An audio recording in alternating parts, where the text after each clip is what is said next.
I am certified pet professional Amy Lee. The only difference between you and your groomer is knowledge, techniques, and tools. It is absolutely my pleasure to share with you the secrets of the grooming industry. So stay put as we get started on this journey together today.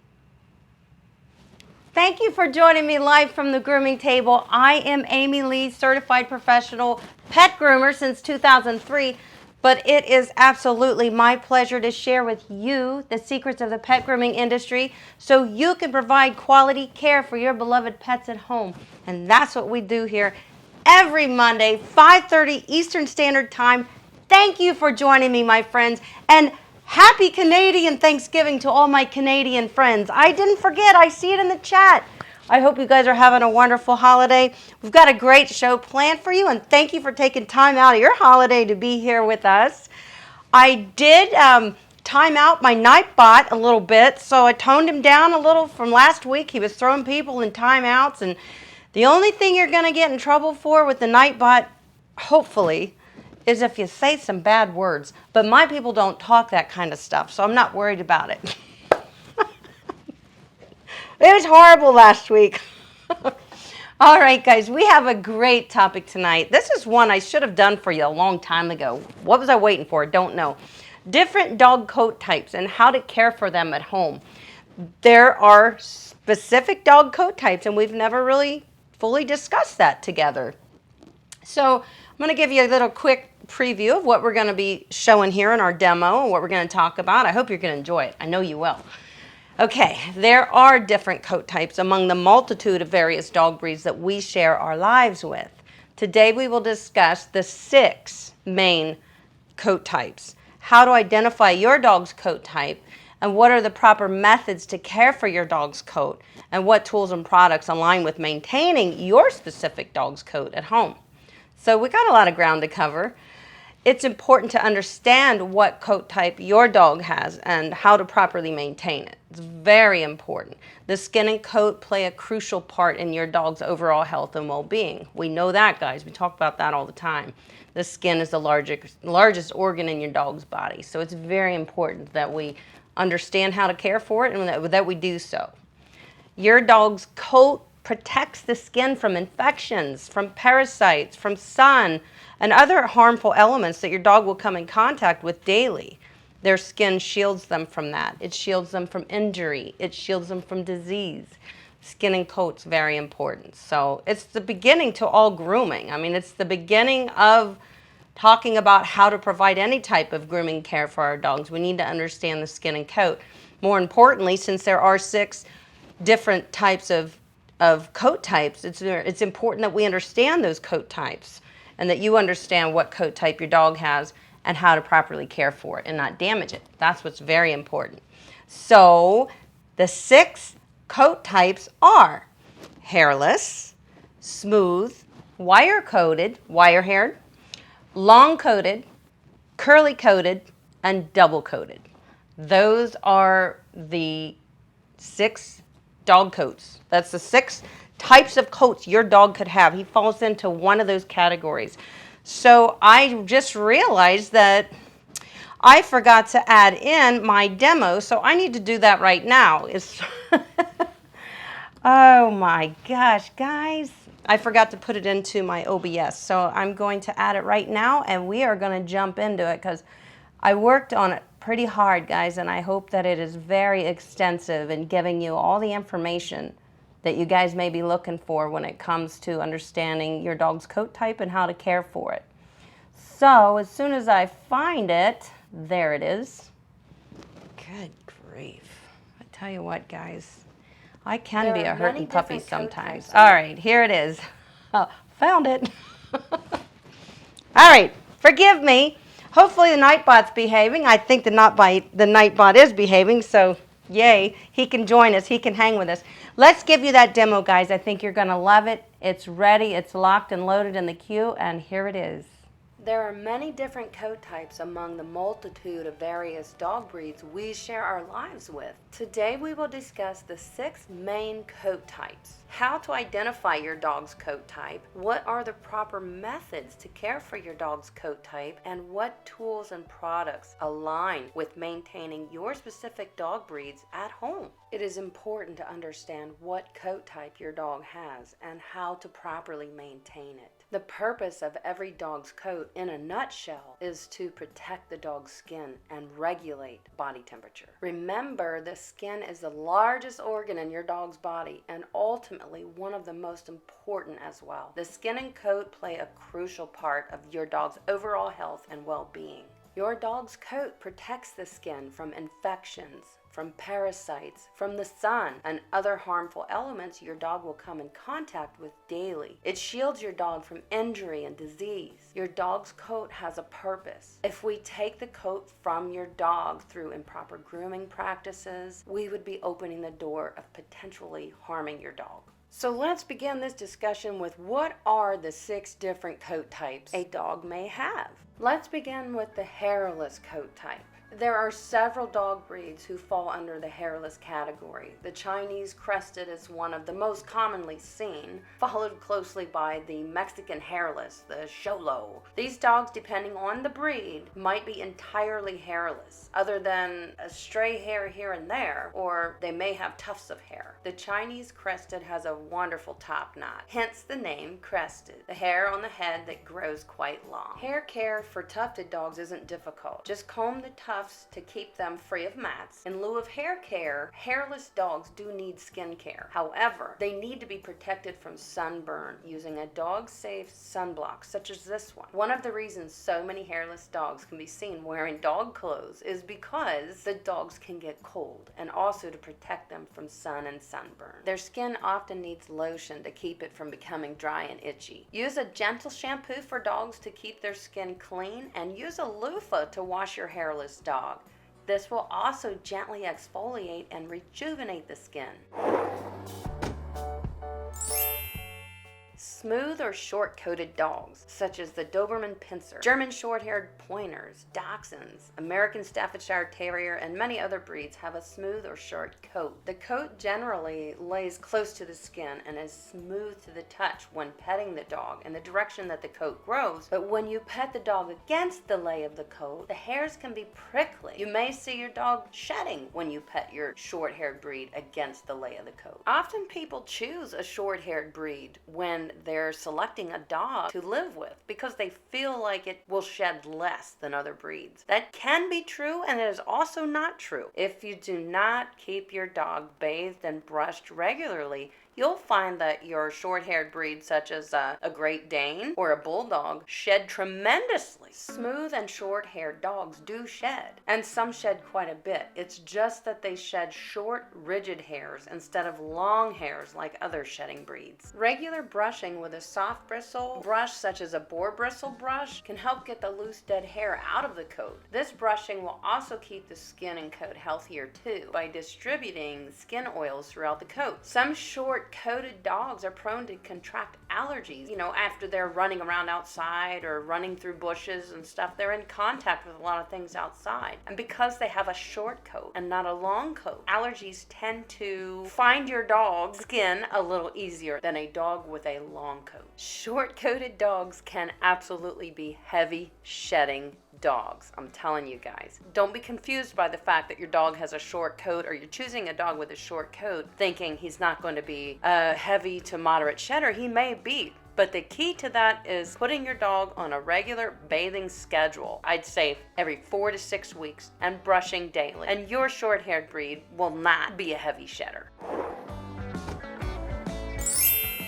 Wire-haired dogs, such as the Airedale, the wire-haired Fox Terrier, wire-haired pointing Griffon, wire-haired Dachshund. Several other terrier breeds all have a wire-like coarse coat. This coat is not soft and silky, but rather rough and bristly. The coat was originally bred to protect hard-working dogs who worked outside in rough conditions. The wire coat does not shed, but if it's not brushed out, the dead hairs can remain in the coat and become tangled with new hairs growing in. This will cause matting. Using a comb or a slicker brush, brush the coat from the skin out. If you don't brush from the skin out and you just go over the top of the coat, the hair closest to the skin will become a large mat covering the entire body. Wire-haired dogs that are shown in dog shows have their coat hand stripped to maintain it into show condition. Hand stripping a wire coat is a very specific technique that requires instruction and a great deal of practice. Your dog's breeder or groomer who works with these breeds can give you some instruction. However, many owners of pet dogs have their dogs clipper trimmed, much like a curly-coated dog. Before making the decision to hand strip your dog, talk to a professional groomer or your dog's breeder for guidance, as clipping does change the coat.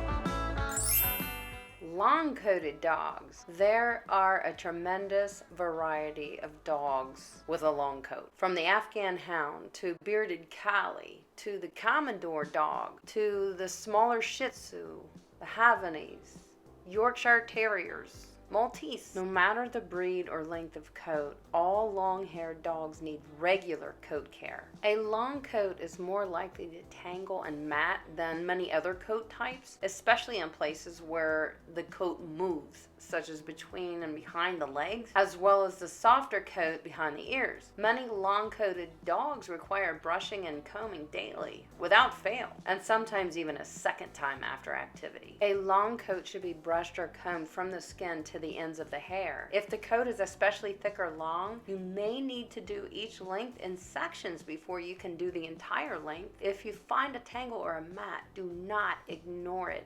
It will never go away on its own. In fact, it may grow incredibly fast as other hairs get tangled into it as well. Try to comb it out, but if that doesn't undo the mat, you may need the help of coat conditioners and leave-in sprays such as Quick or Slicker in order to comb it out. Never cut a mat out with scissors. The skin can get pulled into the mat if the mat is too tight, and you will cut your dog's skin. Depending on which long-coated breed you have, your grooming tools may vary, but to start, you need a slicker brush or a pin brush that can reach through the coat to the skin, and a grooming comb.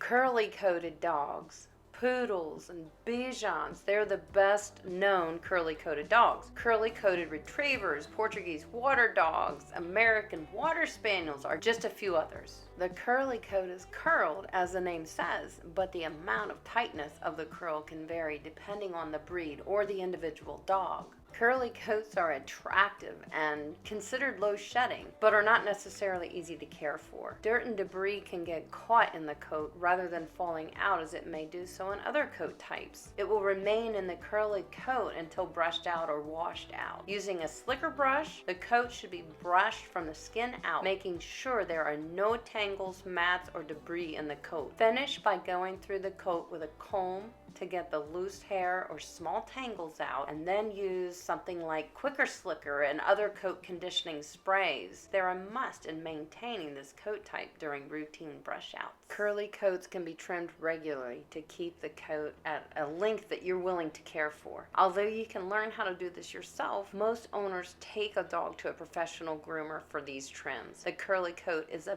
very high maintenance coat. The double-coated dog. A double coat on a dog refers to two layers or types of coat. Australian Shepherds, for example, have a medium-length outer coat, which is the top coat, that's silky and soft, and it sheds and repels water and dirt. Underneath that outer coat, Aussies have a shorter, fuzzy undercoat. This coat protects the dog in bad weather or from briars and other elements, and it also regulates their body temperature. That is one of the most important jobs of a dog's undercoat, is to regulate the body temperature of the dog. Many different breeds vary in length of top coat and undercoat. Labrador Retrievers have a shorter, coarse outer coat with a soft undercoat, whereas like the Shiba Inu has a short outer coat that stands out from the body and a short, soft undercoat. Bernese Mountain Dogs, Newfoundlands, Shetland Sheepdogs, all Pomeranians have a long, thick, dense outer coat with a substantial amount of undercoat. All double-coated dogs need regular brushing that goes through the undercoat to the skin. Without brushing, this undercoat can tangle, forming mats and just an abundance of coat hanging in the top coat waiting to mat up. Although owners of double-coated dogs swear that all this undercoat sheds because it can be seen all over the house, much of it doesn't fall out and needs to actually be brushed out to be removed. I want you guys to take a look at this chart. A dog's coat is an outward indication of internal well-being. So in other words, the coat on the outside tells you so much about what's going on inside your dog. And for this reason, coat health is an important aspect of pet care to many dog owners. Dog coats can be affected by nutritional components from the diet. Here's a table that summarizes the effects of several nutrients, minerals, vitamins, and so on a domestic canine coat. This is based on current research and evidence. Don't forget that I have a full playlist on my channel talking about grooming your dog's health with food. It's very important, guys. So there you have it, guys. If you have a dog, you have a dog with one of those 6 coat types. Now you may be thinking, okay, well, I have a mixed breed. What coat type is my mixed breed? Because it's important to recognize what coat type your mixed breed is so that you know what type of brushes to use, maybe what types of products or what type of coat handling techniques you want to use in general for any breed. So to determine a mixed breed's coat type, you have to take a look, you have to assess the dog. You have to say, well, I can see that the hair, is that of a drop coat. It has a slight bit of undercoat, but not much. So it's possible your dog, your mixed breed, would just be a long-coated dog. A drop coat, somebody did throw that in the chat. A drop coat is a long-coated dog. That's what it is. So we have our shedding breeds, like our Labradors as well as our Bernese Mountain Dog. Now, the Bernese Mountain Dog can be considered kind of a long-haired dog too, but not the same as an Afghan Hound. The Bernese Mountain Dog also is an undercoated dog, meaning he has a prominent top coat and a prominent undercoat. I mean, the two are very distinctive. So if your dog, you have a mixed breed and he has a prominent long guard hairs, long top coat with a prominent woolly undercoat, then you have a double-coated mixed breed. If you have a Poodle Bichon mix or a Poodle Shih Tzu mix, that could end up being like a drop coat, or it could be a curly coat, like was where our Poodles would fall into that category. So you have to determine, does the hair lay or does it curl? And determine what type of coat type your mixed breed has. So I saw we do have some good questions thrown in there already, and I do want to get in here and jump into that with you guys. Oops. And it looks like our Nightbot is being a good boy or girl. I don't know. I don't know which one our Nightbot is. But, okay, so Negasia says, what is the food diet for a Newfoundland dog? Well, that's a good question, but I'm not going to tell you what to feed your Newfoundland. You have to do your research. But in my opinion, there is no diet for a Newfoundland versus a Poodle versus a this or that. In my opinion, the diet for a dog is raw feeding, the raw diet, and it has to be prepared properly and not missing any bit of nutrition or vitamins and minerals that need to be in that diet. So that's what I'm going to tell you always, guys, is the best diet for your dog, no matter what type of dog you have. It's the raw diet. A lot of people can't feed their dog raw for cost purposes, for time management. They don't have time to prepare that food. So there are other options like cooking for your dog or even having your food delivered to your door from a company like Ollie Pet Food is really good food. Same with Farmer's Dog and Num Num. I think there's a couple of them that come to mind, but just do your research on those. My dog is right here. Do your research on those types of companies that are reputable, that have a good product, and they deliver it right to your door. It's just ready to go right to your freezer. So it's very convenient. There's a cost involved with it too. But feeding our dogs is important. Feeding our dogs is the beginning to all their health, all of it. Because if they do have slightly compromised skin or slightly compromised immune system for whatever reason, a diet can help battle and offset those deficiencies that our dogs may have. And I'm not saying that certain foods, you just are just terrible for your dog. I'm not going to get into that. But I want you guys to do your own research when it comes to how to feed your dog, because I want you to learn. And I have videos on my channel where I share with you how I feel and my research that I've done with my dogs. So you can always go try to find the information there and sift through what I have sorted through already myself for you guys and for my pets. It's there for you. Mindy says, I like this question. Is there a coat type that is harder to groom than others? That's a great question. A lot of people may think that.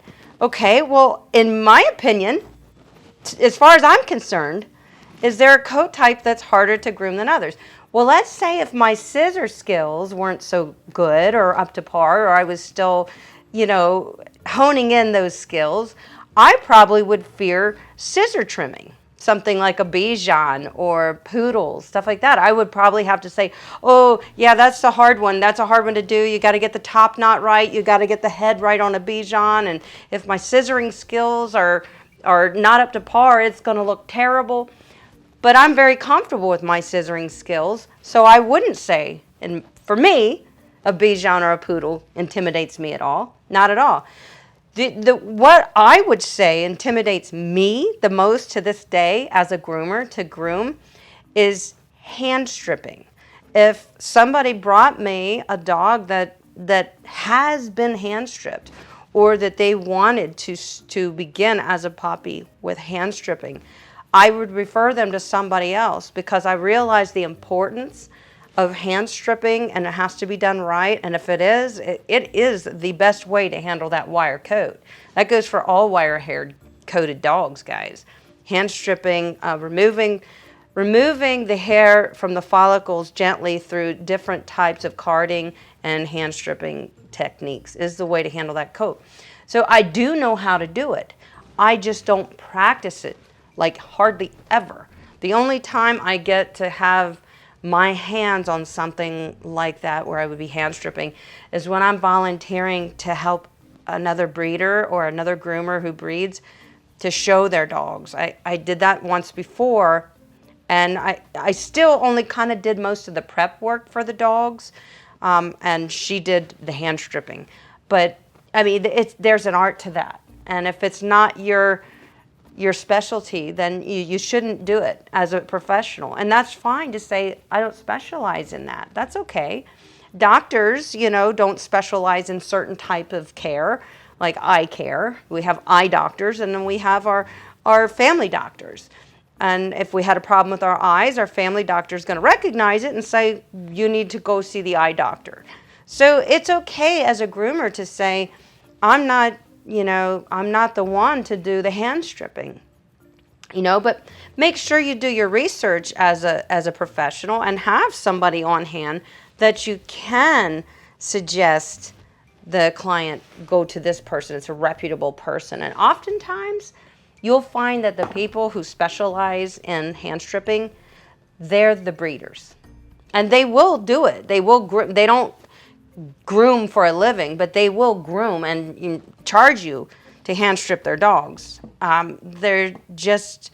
There's not a lot of people who are very, very good at that, and there's a right and a wrong way to do it. So I like that you asked that question, Mindy, because that's probably one that a lot of people say.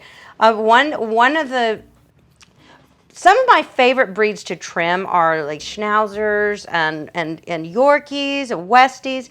Now that all sounds like, it sounds like I really enjoy grooming terriers, right? Well, I do, but what I like about those breeds is that they have this wispy type of coat. And it's so fun to do a lot of thinning shear work with and just make it look so natural. And I really do enjoy those types of trims. Probably most, but if I had to only do those every day, I would get bored. I am glad that we have many different coat types and many different breed standard trims with the dogs we groom on a daily basis, because I would get bored if I only groomed Schnauzers or if I only groomed Yorkies. I would be like, somebody please just bring me a poodle, you know? So that's a good question, Mindy. I think it's a matter of opinion, but I also think it's a matter of where our expertise lies. It determines what is considered a hard breed to groom. So let me see if anybody else has any questions. It looks like Tanya does. Does the F1 Golden Doodle typically have a double coat? The F1, that is the first generation. Double coat, yes, sort of. It's hard to say for sure, Tanya, because it is a mixed breed. You could have a Bernedoodle, that's a Bernese Mountain Dog, which is a double coat, mixed with a Bernese Mountain Dog and a Poodle. So you could say that if the breeding wasn't, cultivated properly, you would end up with a kind of a double-coated dog. Maybe not quite as pronounced as a Bernese Mountain Dog with top coat to undercoat, but yes, you can have Golden Doodles that are double coated and shed tremendously. Almost you can just pull it right out, like a shedding breed, like a double coat. So I would say, yeah, Tanya, you will see that. You will see that some Golden Doodles, especially the first generation that is just poodle and golden, we'll see a double coat. It's not going to be the same as a Golden Retriever's double coat, but you will see it sheds a lot. And we do see that. We do see that. Paige says, do you recommend apprenticing or school to become certified? What school do you recommend that can be done remotely? Well, I do have a top choice for remote learning as far as pet grooming goes. Right now, my top choice is the Paragon School of Pet Grooming, and that they have a great virtual program.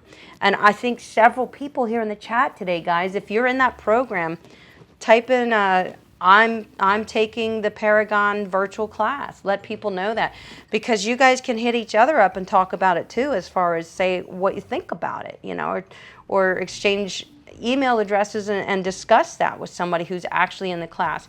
But that is the one that right now I am recommending. And I do want to tell you guys, I am seriously considering, and this is going to take a lot of time and a lot of planning to see it through, but I am planning to put together a virtual grooming program. I am. I think that I have a good structure in my mind already how I want to put this together, and it would be kind of different than anything I've seen before. And I want it to be, because I want it to be so thorough, but yet not overwhelming. So that's my focus, thorough but not overwhelming. So I'm working on it, guys, but right now I do want to say that Paragon Virtual School of Dog Grooming is a good program. And we do have several people. If Sherry's in here, I don't know, Joanne's taking the course. There's a couple of you that are. So, and I've heard really good feedback from you guys about it. And I've also researched the course myself online, and I feel like it would be pretty good. And don't forget, when you take a dog grooming course, you are learning basic dog grooming. You won't come out of that course saying, wow, I can groom every dog breed. You certainly can groom every dog breed, but you may not be able to groom it to breed standards, meaning how that head is supposed to be trimmed exactly, how those lines and the angulation on the body is exactly supposed to be put on that dog. You may not understand that, but you will learn that in further education. But for the most part, you're going to be trimming pets. And a pet trim is typically and all over length on the body and the legs, and usually the head will resemble the breed standard. So the head is what you will focus on a pet trim as far as what are the breed characteristics that I need to place on this Bichon as I'm grooming the head of this Bichon.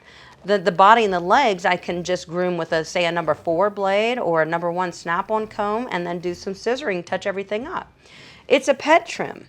So don't get it discouraged and think when you take a dog grooming class that you have to come out of there knowing how to breed all 140 dog breeds, or how to groom them. I'm sorry, I said breed.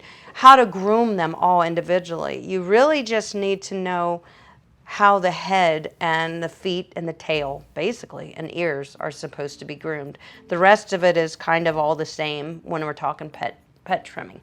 And that's something that I would like to put in my course. And my course will be pet grooming, you know? So it's pets. We're grooming people's pets. And when we pet groom, we're grooming for comfort. We're grooming for the owner to have a coat that they are going to be able to maintain, meaning keep brushed out and clean, for the next 6 to 8 weeks until I see the dog again. So we have to put a trim on the dog that is not only comfortable for the pet, but is something that the pet owner can keep brushed out and well maintained until I see the dog again for a professional groom.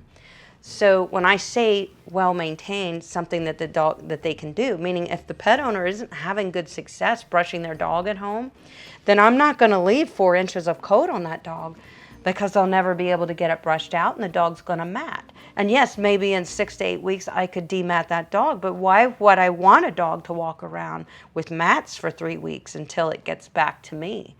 I don't want dogs to walk around in mats, and neither do the pet owners. So we find a trim that works for the pet and works for the owner. And that's all done through communication with the pet owner. You know, we have a relationship with them just like we do with the dog. So let me take a look here. Do you guys have any other questions? You know, I like it when you ask questions because it helps other people. They may have the same question. Looks like Carrie has a question. All right, hang on a second here. Carrie says, do they make any metal guard combs that are closer to 2 inches? No, they don't, honey. I have the wall set, but could use a few more longer ones included than that. No, I believe Oster might have a metal comb. I don't think it's in a set. I think it would just be purchased separately.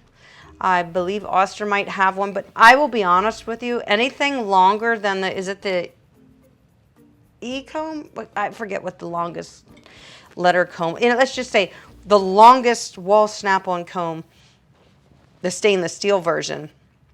Even that, I find it to be too, once they get to be so long, it's too hard to work with the coat. At that point, you really almost just need to be hand scissoring your dog or using thinning shears to trim your dog, to scissor trim your dog, basically.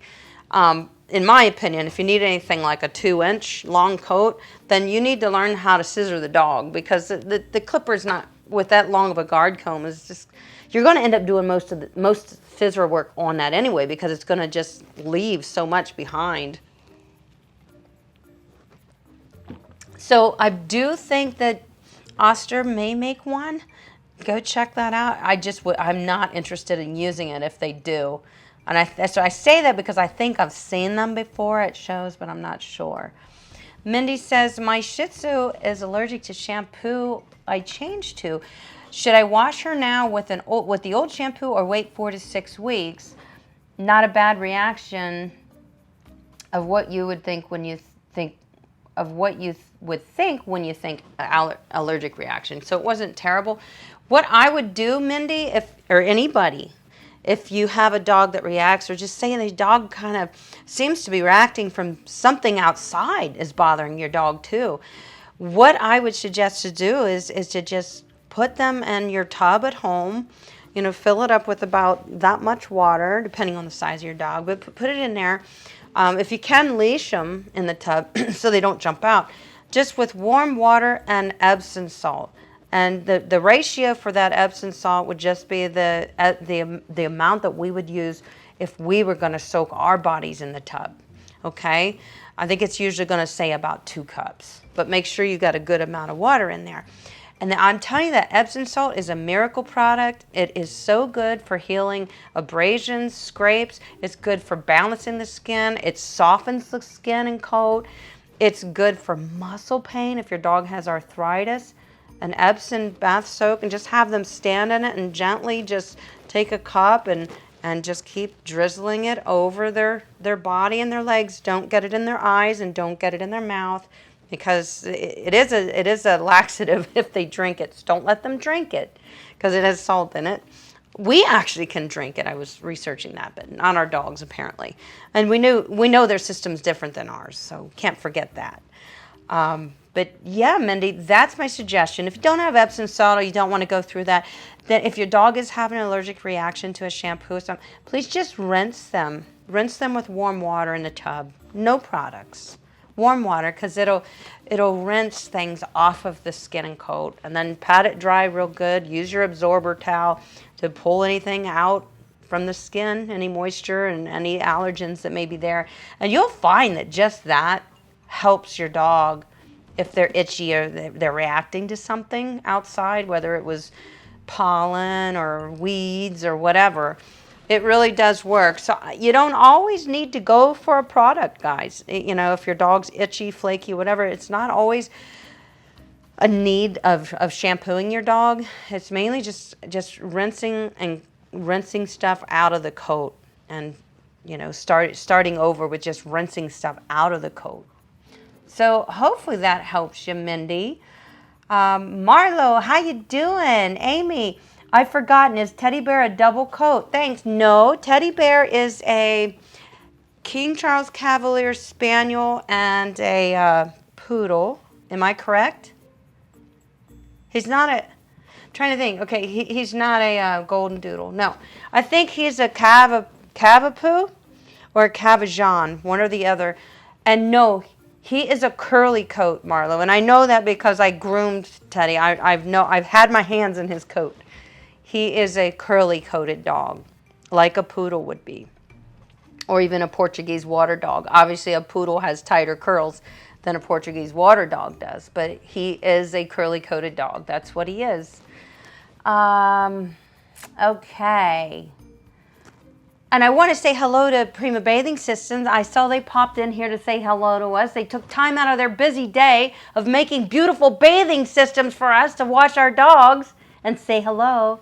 Hello, Heidi, and all our friends from Prima. We're always glad to have you drop in and say hello. So Jamie says, I got to go power wash our house. Woohoo! You have fun with that, kiddo. Come on, Jamie. That sounds too much like work. Anyway, thanks for popping in, Jamie. All right, does anybody else have questions? I'm just going to scroll on down here. Yes, our Nightbot is behaving. Look, he's given us nice links saying, hey, guys, if you haven't joined our private Facebook group yet, here's the link to it. You guys will love it. That group is wonderful, and everybody is so helpful and just really becoming very close and tight in that group. Everybody's very helpful in that private Facebook group. I recommend it to everybody who especially is just, you know, needing a little support with brushing, bathing, or trimming your dog at home. It's wonderful. And we have some groomers in that group that are very, very willing to share their information. Isn't that great? And just pet owners. We have a lot of pet owners that are very experienced grooming their pets. And they know a lot about it. Okay, Marlo says, would a groom meeting work same as virtual? I'm sorry, a Zoom meeting. Zoom is, well, kind of. Virtual courses are already pre-done, kind of like my videos, not my live streams, like my videos. They're already, you know, edited, and everything is in there that I want you to learn, and I can zoom in if I want you to, versus Zoom is live like this. So that's why I don't do a lot of live grooming for you guys, because in order for me to do live grooming, I need somebody with a camera following me around.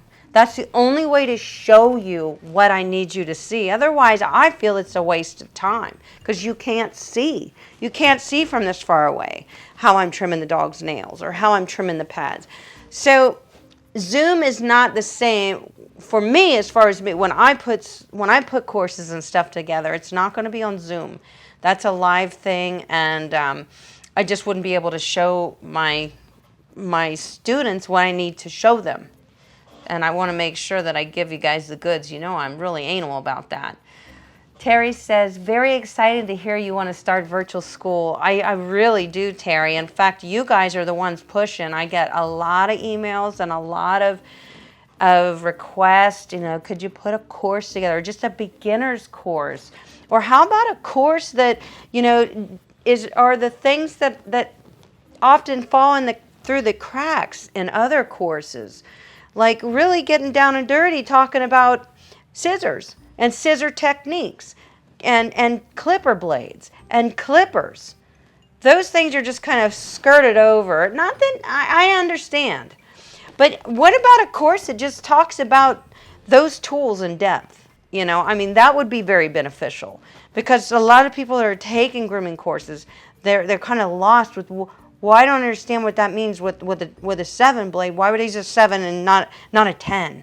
You know, just stuff like that. I just think that a lot of information sometimes kind of gets left out just because there's so much to cover, and everybody tries to cover so much information. It's really hard.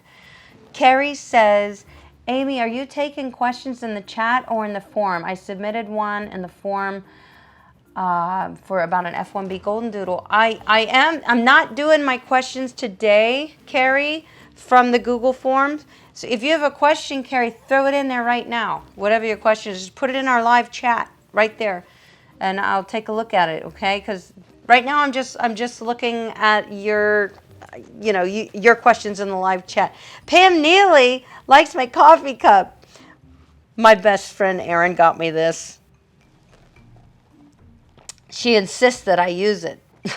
Actually, it's pretty awesome. It makes my day. I have my coffee in it in the morning too. So yeah, Carrie, ask me your question, honey. I'd love to help you. And SL Vale says, I have a very wiggly Shih Tzu, 12 weeks old.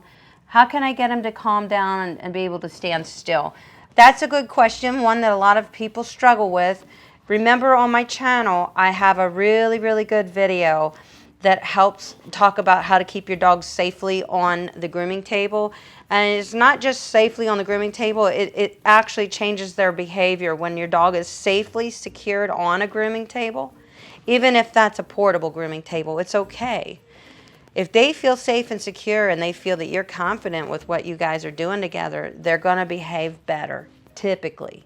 Sometimes I know we have those dogs that we have to work harder with and more often to work them through their fear of grooming or fear of grooming tools or whatever it is they're fearing. Could be a lot of things. So I do have a good video on my channel that I think is called table safety, or items that will keep your dog safely on the grooming table, something like that. That's a good video. Watch that. That'll help you. Also, it takes training. It takes training, repetition, and short little intervals of training. So if you're working with, your dog is young, and you always want to start them young if you can, guys, when they're puppies. I start working with my dogs on a grooming table as soon as I get them home that day, the next day, just 5 minutes. That's it. I don't put them through much. I just want to associate it to them, and a little brushing and things like that, that are going to start to allow them to associate the grooming table with a place where they need to work. It's not a time of play when they're on there, and we get our work done, and then we just go off and enjoy each other outside or go for a walk and do something fun. But they do want to please us. Don't forget that, guys. Our dogs want to please us. So if we can teach them that, quick and short little 5-10 minute sessions of being up on a grooming table every other day or so, we're really helping their behavior. And we're helping them to accept grooming and to behave better too. If perhaps you may want to at times take your dog to a professional, then they'll already be comfortable being on the grooming table and being handled like that and being touched. Because if you're not touching your dog like that and they're 2 years old and you finally take them to a pet groomer and say you want to have them groomed, the pet groomer is going to be touching your dog in places where you probably don't touch your dog. And that can be very intimidating for a dog. It's like, whoa, why are you touching me there? Nobody touches me there, I try to think like a dog, but I'm serious. They do, if they're not used to this, there are many reasons why they could have a problem with grooming. It's not just being on a grooming table. It's not just the clippers. It's not having their nails clipped. It could be they're not used to being touched in certain places, and they don't know if they can trust you to do that. So it's important to start grooming with your dog at home, even if it's just brushing and touching them all over, I really think it's very important, and I encourage you guys always to do that. You know that. All right, and Karen says, have you read or heard of anything about the book Shortcuts from the Grooming Table? It's about half the price as Notes from the Grooming Table. Thank you. I haven't really looked into that book, Karen, but it sounds like it could offer some really good tips. I'll tell you, over the years, I've bought so many DVDs and books and taken seminars at grooming expos and stuff like that. And I may only walk out of that expo with one tip, just one. You may read a whole book and get one really good tip out of it. But someday, you're going to apply that tip to something in your grooming career, or when you're grooming your pet at home or whatever. You're going to say, so that's why you would do that. I see now. So sometimes you're not going to find the Save All Get All book or the Save All Get All DVD that's going to answer everything. But just trying to gather as much information as you can from wherever you can get it, guys, is going to help you.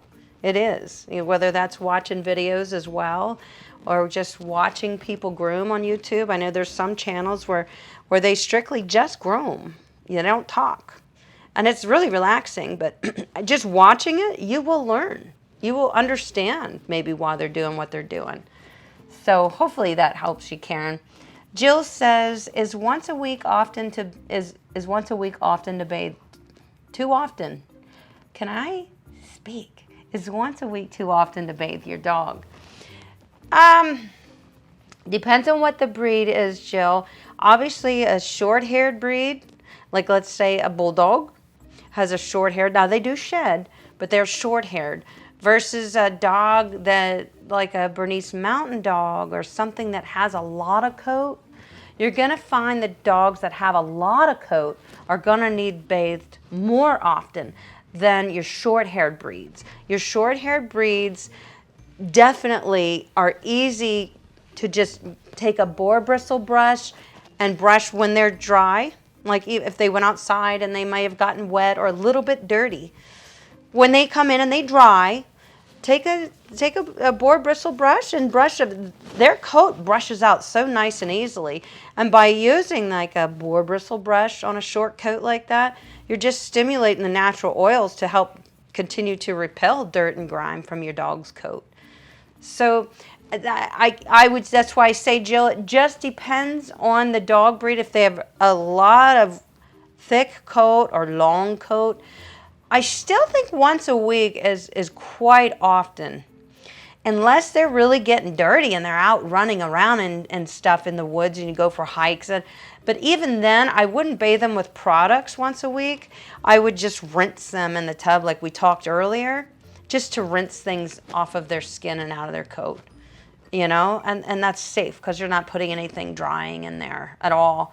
And a little Epsom salt, while you're rinsing them is wonderful because it's so good for the skin and coat. So I would tend to do that versus bathing them with any products once a week, Jill, because I would think that could possibly be a little drying. I'm not saying that people don't get away with it. If you've got the right products and the right coat care regimen, you could bathe your dog every week. But I personally would probably say it's not necessary, and I would be afraid of maybe drying the coat a little bit, so I wouldn't want to see that happen. And Jane says, let me just, I can't see right. Okay, Jane says, what size blade for the pads of the feet? Got a 10 blade with my new trimmer. Did great for sanitary, but not on the pads. It will do great for sanitary. In fact, you guys know we want to use a 10 blade on sanitary trim, especially around the corners of eyes, earlobes, armpits, and privates. We want to use a number 10 blade, but the pads of feet, I get it. A 10 blade, you feel like you're really digging in there, and then that annoys the dog. That's why I don't prefer to use a 10 blade in the pads. I like to use a 30 blade. You could use a 15 too, but I prefer a 30 blade. But I do want to say, Jane, if you do use the 30 blade in the pads, you really don't want to apply much pressure because it is a very short blade and it's real close to the skin. Not that it's going to cut the skin, but it could cause irritation. So if you're using a 30 blade, you want to be very light-handed in the way you're scooping out that pad. But I prefer to use the 30 blade, so I definitely could recommend it for you guys as long as, you're just being real careful. Kathleen says, I've never seen you groom that breed. Do you recommend some online? What breed, huh? I've never seen you groom that breed. Oh, which breed? My dog's a poodle and one ear has lots of dark wax. Says, okay. I would clean it as often as you need to. That's Alana. Am I right? Alana? I would clean the ears as often as you need to and remove all the dark debris out of their ears. You don't want to be using peroxide. You want to use a gentle product that is made for cleaning the ears of a dog. I like to use the Bark to Basics ear cleaner because it has witch hazel in it instead of alcohol. I feel that it's just a little bit more nurturing and less drying. So that's my favorite, but just keep at it, Alana. If your dog has a lot of dark earwax and stuff like that, you just got to clean it out. Just keep cleaning it, and you may have to do it every day. Maybe a bedtime routine for your dog. But that's what's going to keep your dog from getting infections down in the ear. If the buildup gets to be so severe, sometimes it can get down in here where it really starts to do damage because it's very dark down here and things breed. Bad things breed. So I'm not sure, Kathleen. Never seen you groom that breed. Do you recommend someone like... what breed? I don't know what breed. Did I overlook a question? I can't remember if we were talking about something. Is my mic on right? Okay. All right. Donna, hello. Donna says, what a great idea for a pet grooming course. How soon could you put it together? 10 minutes. No, I don't know, Donna, but I gotta get it going on. I could probably start to use help here in the near future. I'm thinking about a small team of people that I could afford to have together, and we take things to a different level here on the channel for you guys and for learning, especially for people that really want to learn pet grooming. I need to do that, and it's just going to take a little time. I'm not sure how much time, because I am still grooming dogs most regularly. I do I'll be honest with you guys, I have off most Mondays now. I have not been accepting new clients in quite some time. And our YouTube channel now we've been doing this for, it's approaching 3 years, I think. So I've known I needed to dedicate a little more time to editing videos, to taking the footage and editing the footage and everything. So I haven't been really grooming dogs on Monday, but like today I started at 7 in the morning on working up for our live stream and all this information, and I wasn't done with that until 3:30. So I mean, it's a full-time job doing this stuff too, and I have to have the time to do it all. So that's why as soon as we're gonna need a team. But I'll get on it, Donna, no worries. Okay, and Daydream Shelties. That Daydream Shelties has a Sheltie rescue in Las Vegas, which is really cool. She says, how do you clip her around the pad on the back of the foot of the front legs? Back of the front legs, around the pad. Just the pad. I clip everything the dog stands on. I clip everything out with a 30 blade or a 10 blade, whichever you like. And then on a Sheltie or a dog that has furnishings on the back of their arm, oh God, I'm bleeding. Ugh, I have no idea what that is. Hang on. I gotta get paper towel. Something bit me. Okay. Sorry, guys. Back to my question here. How do you around the bat? Okay, so they have a knuckle right here. You know what I'm talking about? When their hand is flat on the table, their paw is flat on the table, they have a knuckle. I trim this flesh with scissors. I don't use a clipper. Right to that knuckle. And then the rest of the flagging, I just shape up with a thinning shear. I think I probably have that in my, I probably demonstrate that in my second Golden Retriever video, the one that was the unedited, Golden Retriever unedited video. That one, he had a lot of hair on his legs, and I'm pretty sure that I did demonstrate that in that video. All right, Jan says, my diabetic foster dog has skin tags, gross, like a cocker. Like the cocker you shaved last week with the Kenchi Flash. That was Gabby. Okay. I just purchased a Kenchi. Any tips for shaving a dog with several skin growths? Yeah, just be aware of where they are, first and foremost. What I like to do is when I'm bathing the dogs before I clip them, that's when I really am paying attention to anything with the skin.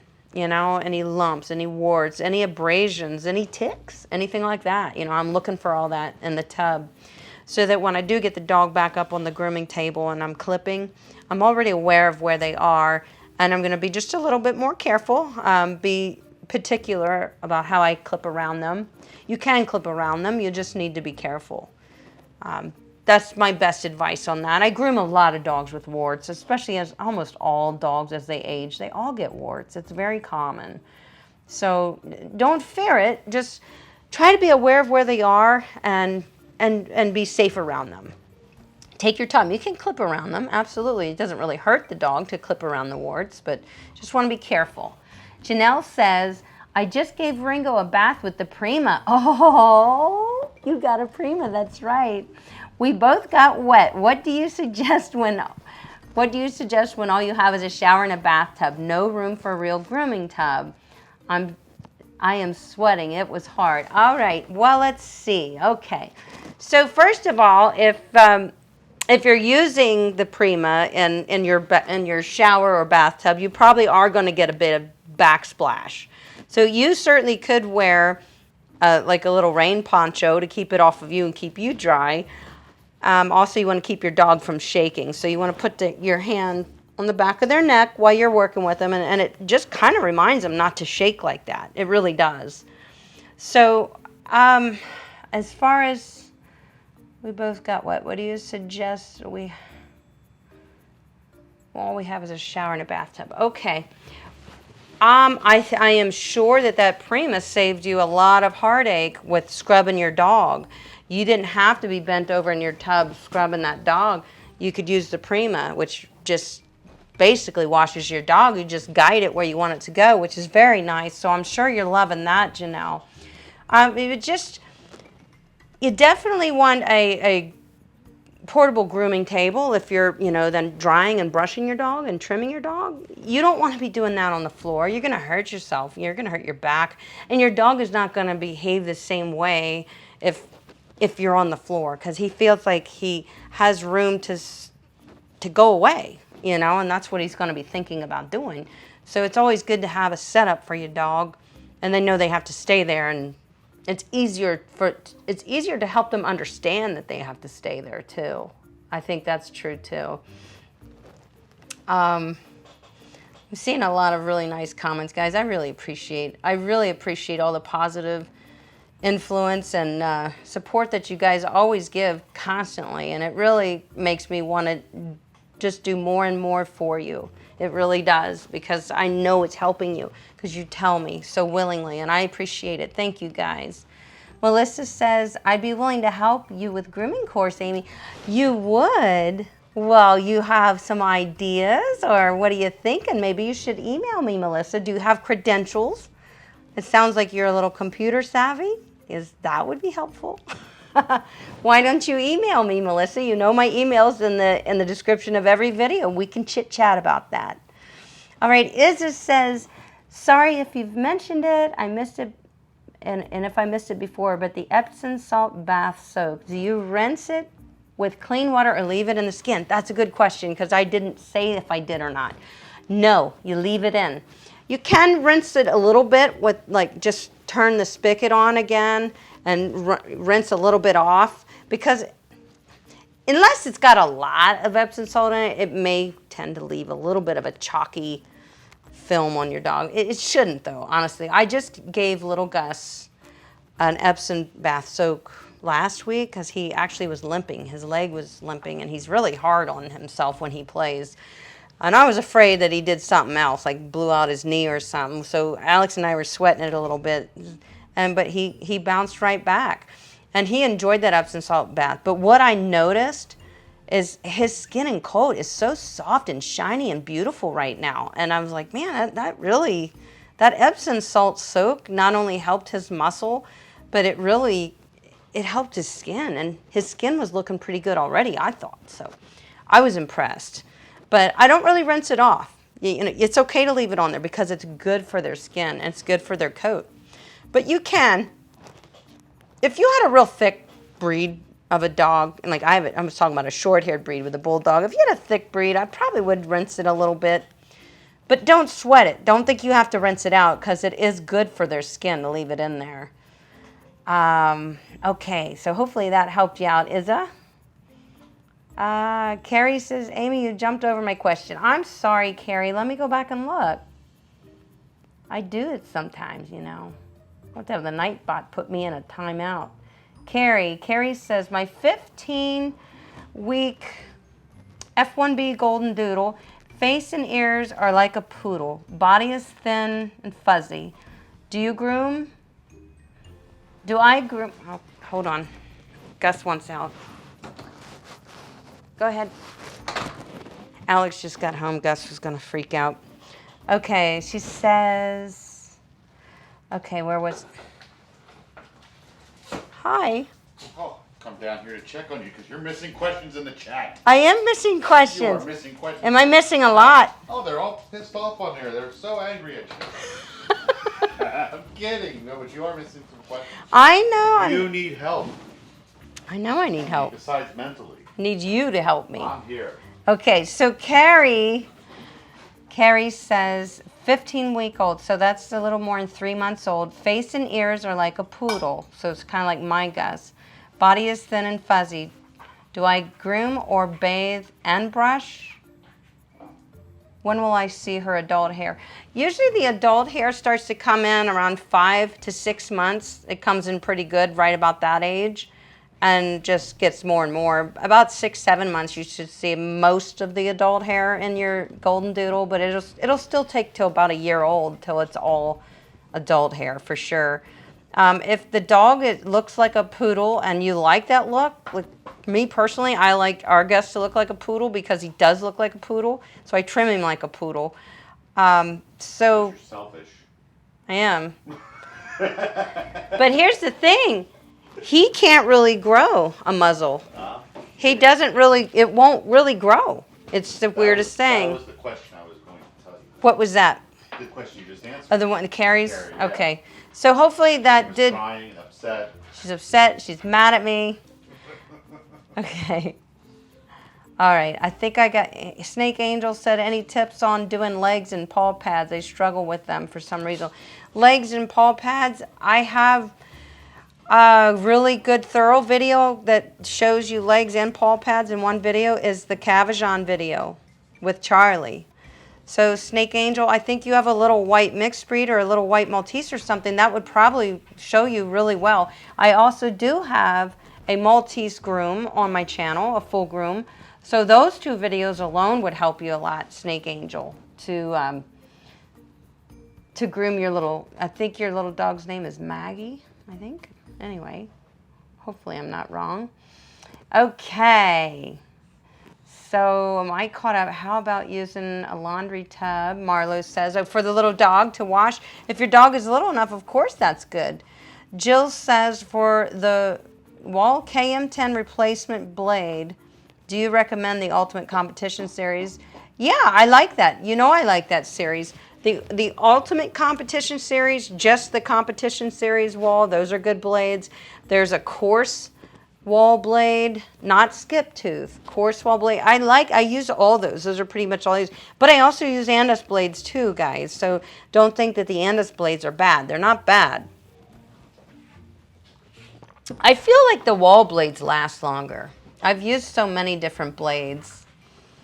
Yeah, Elsie has a Prima bathing system too, and she loves it. She has the Encore unit.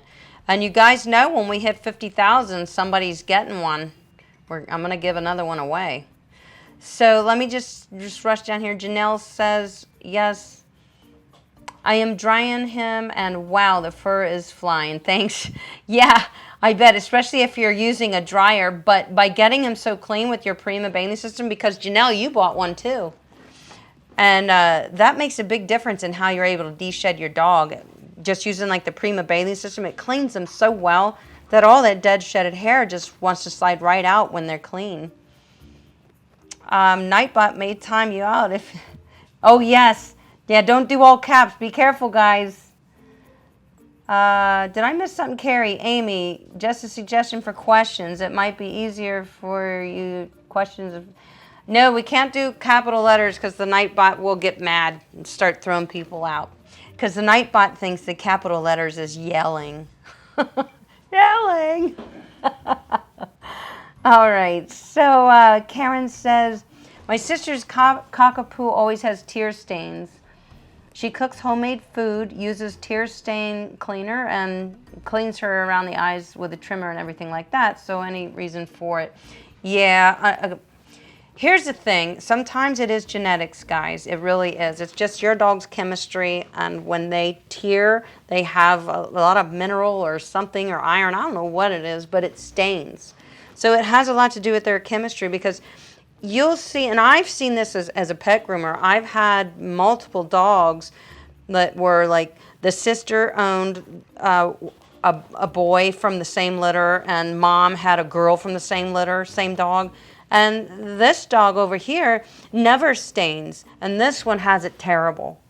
So you think about it, and you go, okay, well, is it diet? Is diet causing that? And diet can cause that, yes. Diet can change that, but not always. Sometimes it's chemistry of the dog. So it sounds like she's doing everything that she can do, Karen.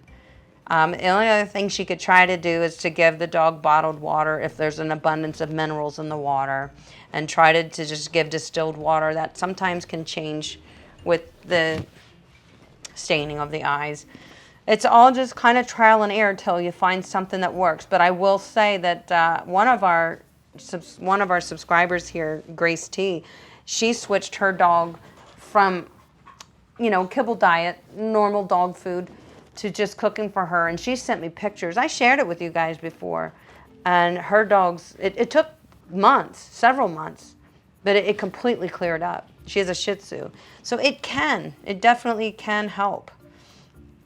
Melissa says, I think she was asking if it's okay to groom her dog, or should she keep it to only bathe and brush for now? Oh, the young dog, 15 weeks. At 3 months old, if she's not going to do the grooming, I would love for her to get it into a groomer, because and a groomer that she's going to continue on with, because I don't know if I like having you down here. It's like having a child around. Yeah, see, I was just Sorry. talking. Okay, what was I saying? You don't know because you don't listen to me.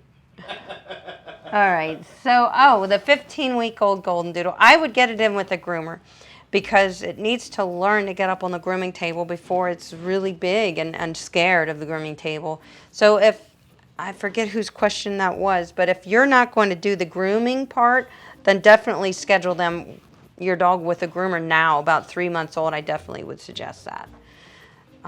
That's a great time to get them in. What the? Did we just get a super chat from Janelle? I did see that. Oh, look at that.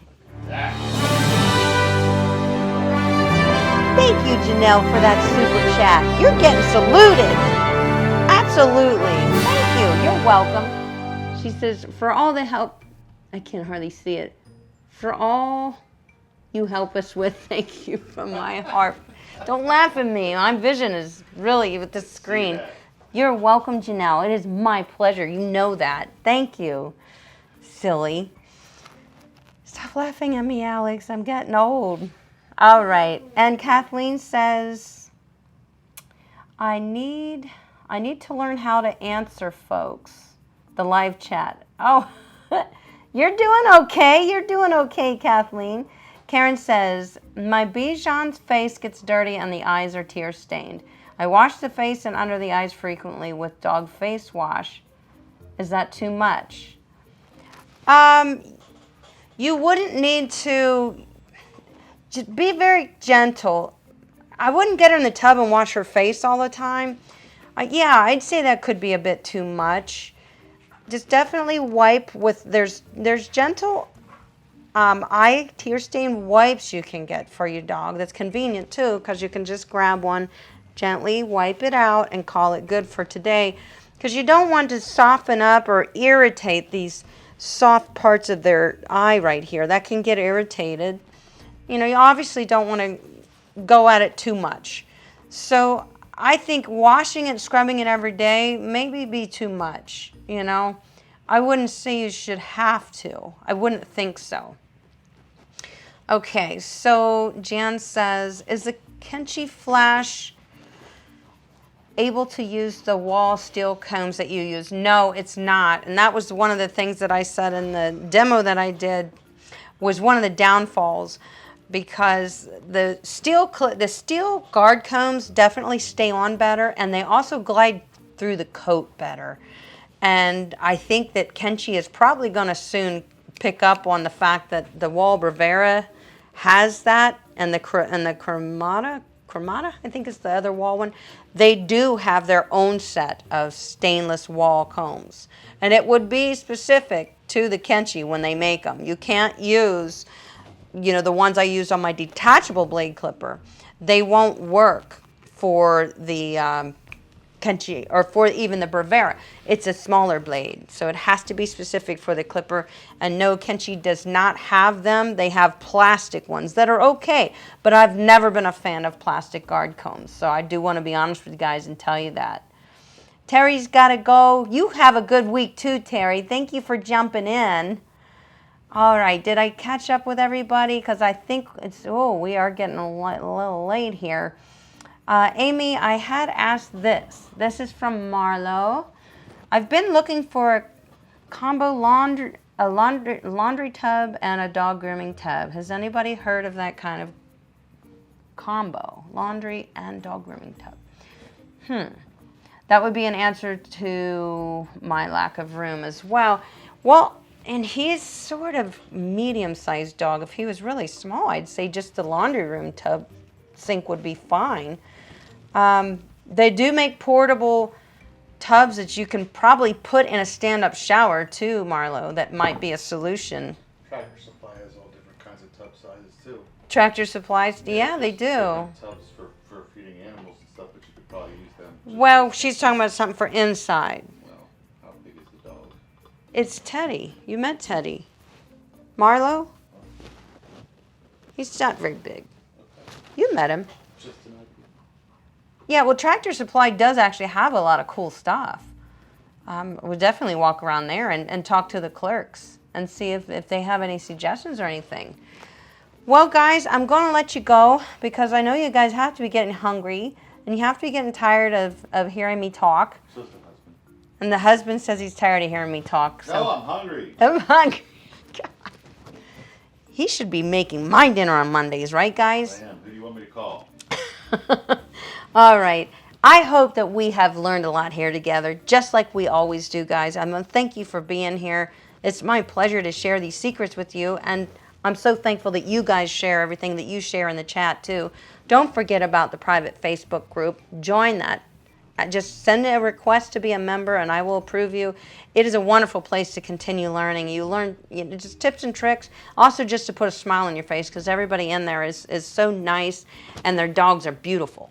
So thank you all for joining me. Have a wonderful week. I love you all. I'm going to throw a subscriber showdown for you just to make you smile a little bit more on a Monday. Have a good week. I will see you next week with some good stuff. Here's your subscriber showdown.